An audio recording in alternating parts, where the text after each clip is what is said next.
Hello everyone, Mario the Smasher here and welcome back to Cuphead. Last time we took on a couple of the bosses in the second part of Inkwell Isle, along with a run and gun level, and we purchased the legendary Charge Shot ability. This time we're going to be taking on another run and gun level, this boss and potentially another, but those are the two main things that I want to get done in this episode. So without further ado, let us take on whatever the heck the name of that genie thing is, in Pyramid Peril.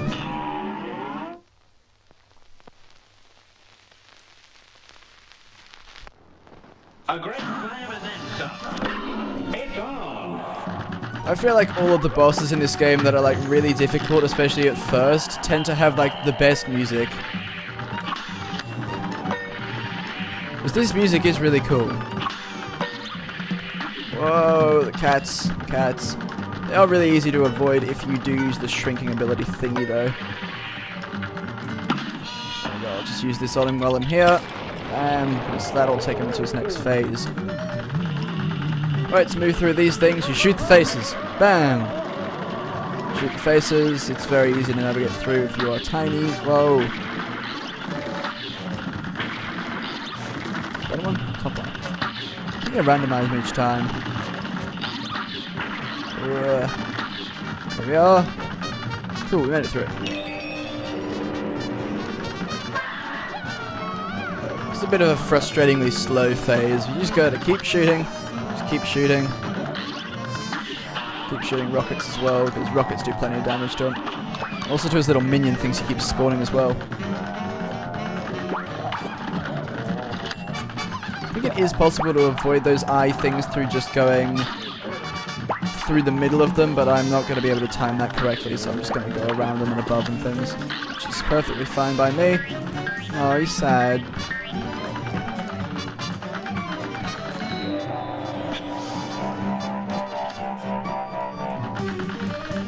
I believe the reason for creating this is because he envied my ability to not take any damage being the first couple of phases of him.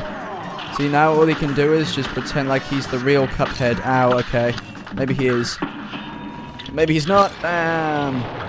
Oh, he's got more health than that. Just gonna keep moving.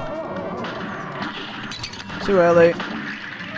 Parry that too early, but we've got 1 health for his final phase, which is this crazy monstrosity of a bunch of little pyramid things. Uh-oh. I got hit by the little signal thing, wow. And we're halfway through his final phase as well, so does this final phase not have a lot of health? I need a new volunteer, this one collapsed in fear, good one. A brawl is surely brewing.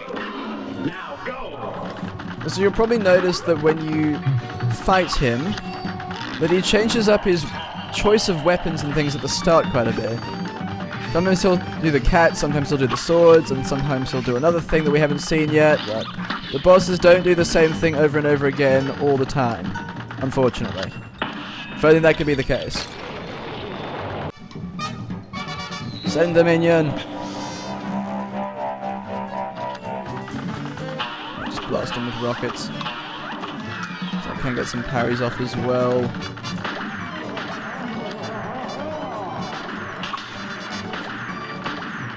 Oh no. I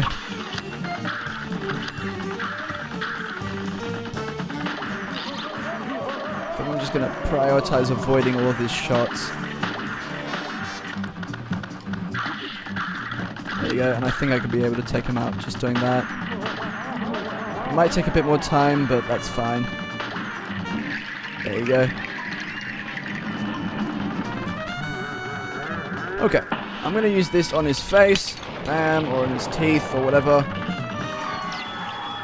Okay, he's going to shoot a laser thing, and I have to not avoid, or I have to avoid the pyramids that are going to shoot these little... There you go, never mind that. So I already beat him.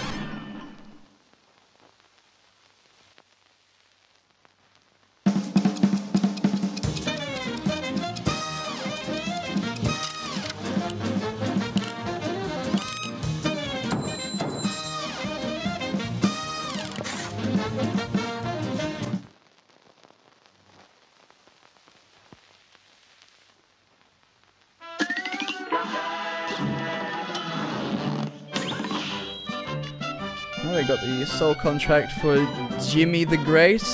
Is it Jimmy the Great? I think so. Let's call him Jimmy the Great. Okay, so I think that's all of the bosses in the very first little section of the second part of Inkwell Isle.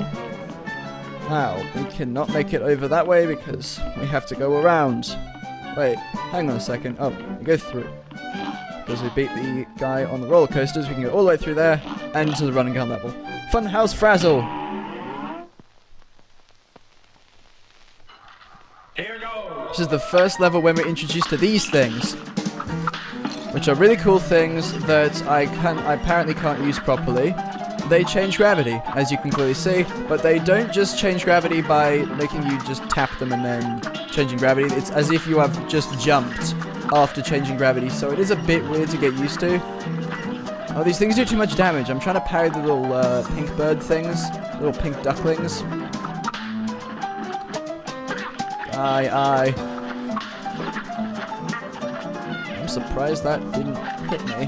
Whatever, I'll take it. Oh, come on. Uh-oh. Right, things aren't looking particularly good, but that's fine.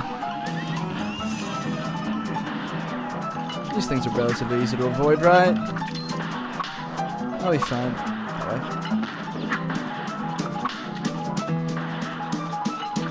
Back. Dash. Dash is very helpful for speedrunning this area. Not at the very end, and not when he's hitting on diagonals. Whoopsies! Music in these areas is like so good. Super bouncy and energetic.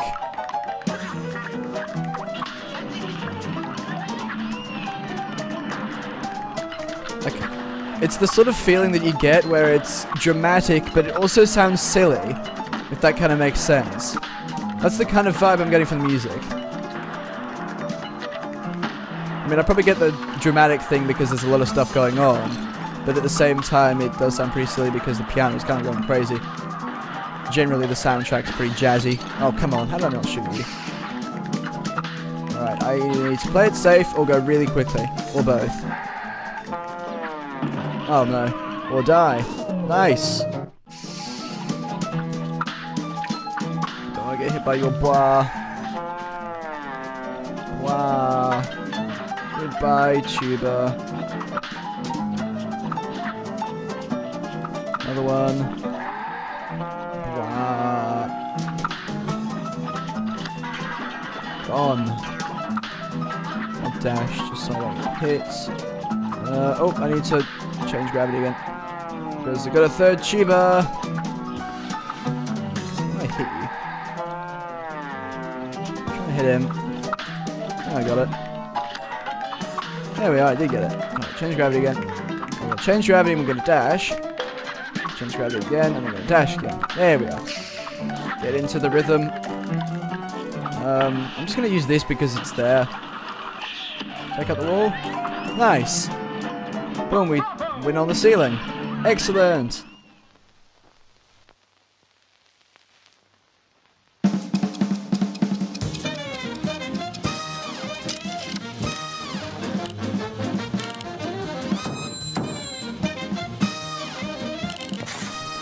A minus, we've got plenty more coins to spend in the store now, which is great.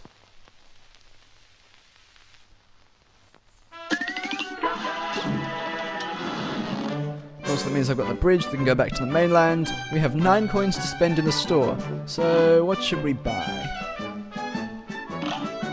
Let's take a look. Welcome. Right, now the chaser is not a particularly helpful one for some bosses. Sometimes it is, sometimes it isn't. I might think of getting that a bit later on. The lobber is not a particularly useful weapon overall. I probably wouldn't go for that because I don't need to get the automatic parry thing. That's just an assisting thing. I'll get the extra heart for the time being because that's a very helpful thing. Coffee. Now if I get the coffee this time... If I get the coffee, I'll get extra super meter, which will allow me to beat bosses quicker, but we don't really need that, so I think we're just going to keep with what we've got at the moment. So we've got 6 coins, we can spend them on whatever we want to buy later on in the game. Now, just because it's here, let us take on Mausoleum 2. This match will get red hot. Alright, so it's pretty much going to be the exact same thing as the first one, but obviously, since it's on the second island, it's going to be a little more difficult, and I might actually have a chance at losing.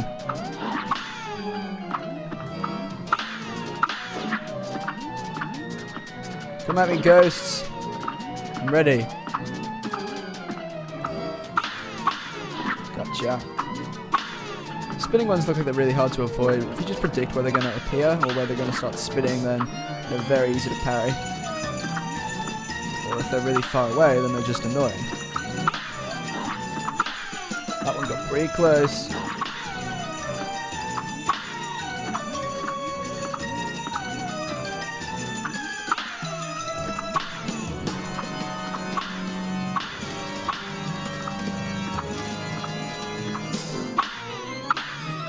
Music is getting incredibly spooky. Victory! That doesn't matter because we won.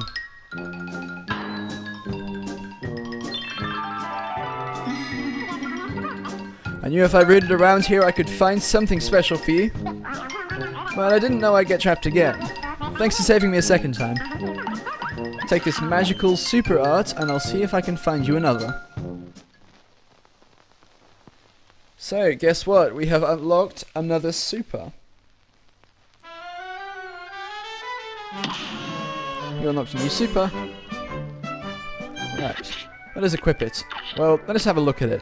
It is invincibility. Cross the astral plane to become invulnerable for a short time. And when they say short time, I really mean a short time. You'll be invincible for about anywhere between 3 and 5 seconds, I'd say. It's not particularly useful, especially when you're fighting the regular bosses the first time, or when you're going through the levels for the first time. But it is helpful for speedrunning, so if I happen to be recording me attempting to do levels quickly or whatever, or for certain achievements, then I'll probably be using that one. And of course, obviously, the next super we're going to get sometime later when we find another one of these things. Alright. Now. Bosses. There is one more boss I believe we can take on. Where is it? It's up here, that's right. It's the dragon boss. For the dragon boss, I'm going to equip the charge again, because the charge is a very useful one to use. We'll keep the smoke bomb. Actually, yeah, let's keep the smoke bomb on. Just wondering if we could change it over to the additional health thing, but no, let's keep the smoke bomb on. If I need health, then I'll just re-equip it. Grim Matchstick in Fiery Frolic. Let's go.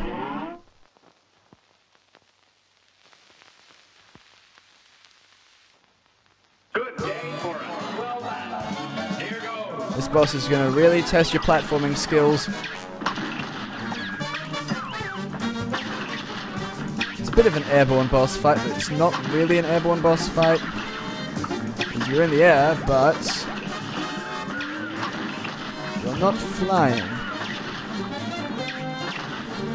You're flying though. Whoa, that was stupid of me. I'm a bit close to him. Might keep that distance. Might be safer. Right, you've got to watch out for those things. I actually have to stay quite low to the ground in order to hit the dragon. Ow! No. I knew you were going to do that. I know you're going to do that. I'm just going to blast you with water because I hate this phase. I hate this phase so much because there are so many little fiery things. There are so many little fiery things coming out of his tongue, it's so hard to tell which ones are going to jump at you and which ones are just running past. Sorry, I didn't mean to put you in the hot seat. Let's do that again. This match will get red hot. Now go! Let's see if I can not take damage early on from the comet thingies or his little fireball things that he's shooting out of his mouth. Keep my distance and hopefully I'll have a bit more control over what gets hit by me or whatever. Yeah, I think that's going better. You can see your tail there. Parry. We've got that saved for his next phase. So I'm ready.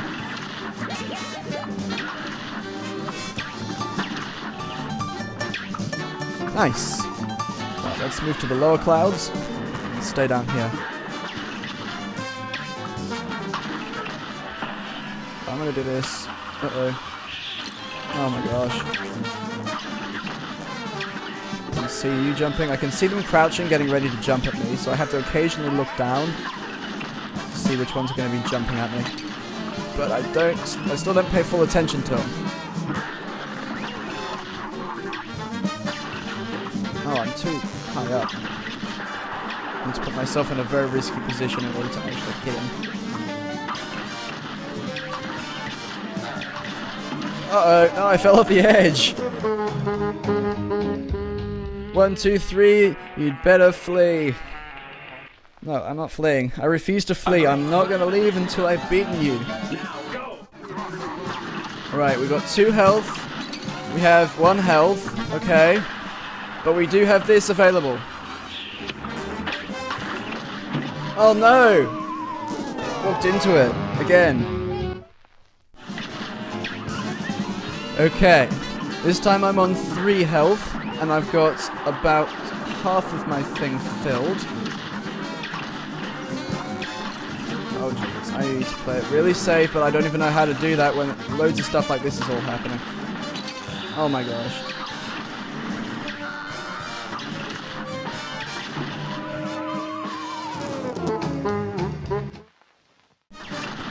Here we go. I have a good feeling about this. Staying lower in the level is definitely safer than staying high. Definitely, yeah. If you go up fairly high, a lot of the fireballs will keep on hitting you and you'll get burnt to a crisp.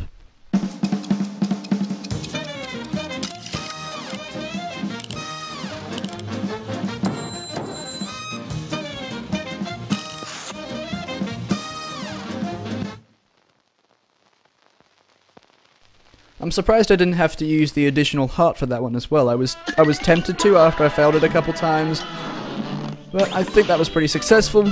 You got the Grim Matchstick Soul Contract. Alright. Now, I'm gonna enter the dye house because I'm not too sure if we've got anything more we can do here, but I'll just check to be sure. Okay, so there is still something more that we can do here, but I can't remember what it is, so hold up while I find it. Ah yes, that's right, we've got this boss over here. Alright then, so I think we're probably going to end the episode off here because this boss may take a bit of time for me to take out.